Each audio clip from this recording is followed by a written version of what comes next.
ఈ క్యారెక్టర్ గురించి మీ మాటలో మీరు ఎంతగా ఎంజాయ్ చేశారు, మీకు వచ్చిన బెస్ట్ రెస్పాన్స్ ఏంటి? నేను ఇలాంటి క్యారెక్టర్ ఇంతకుముందు చేసింది పెళ్ళం ఊరెళ్తేలో చేశానండి, అది చాలామంది తెలుసు. ఇప్పుడు ఇది కిషోర్ ఏంటంటే ఇందులో ఇంకొంచెం స్టెప్ అహెడ్తో చేశాడు. ఈ సినిమాలో ఈ క్యారెక్టర్ నేను చాలా కాలం తర్వాత మళ్ళీ 10 మందిని నవ్వించే అవకాశం వచ్చిందండి. నేను చాలా బాగా ఎంజాయ్ చేశాను. చాలా కాలం తర్వాత నన్ను చూసుకుని నేను కొంచెంసేపు నవ్వుకున్నాను ఇందులో.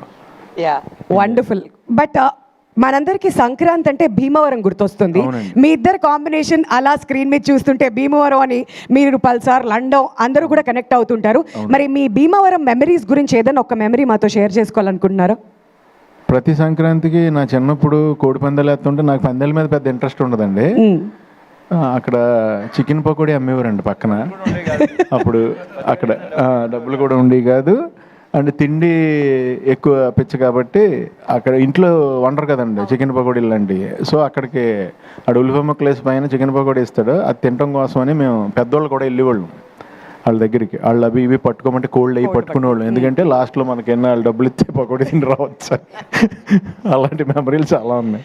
ఓకే, సో సంక్రాంతి అంటే బేసికలీ ఆ మెమరీస్ అన్ని గుర్తొస్తుంటాయి. సంక్రాంతి అంటే ఇంకా అక్కడ ఇంట్లోంచి బయటకు వెళ్ళాలంటే టెన్షన్ అండి సంక్రాంతి రోజున, ఎందుకంటే మన ఇంట్లో అయ్యే వండుతారు, మన ఈదులో అందరింట్లో అయ్యే వండుతారు, అందరింట్లో సేల్ అవ్వాలి.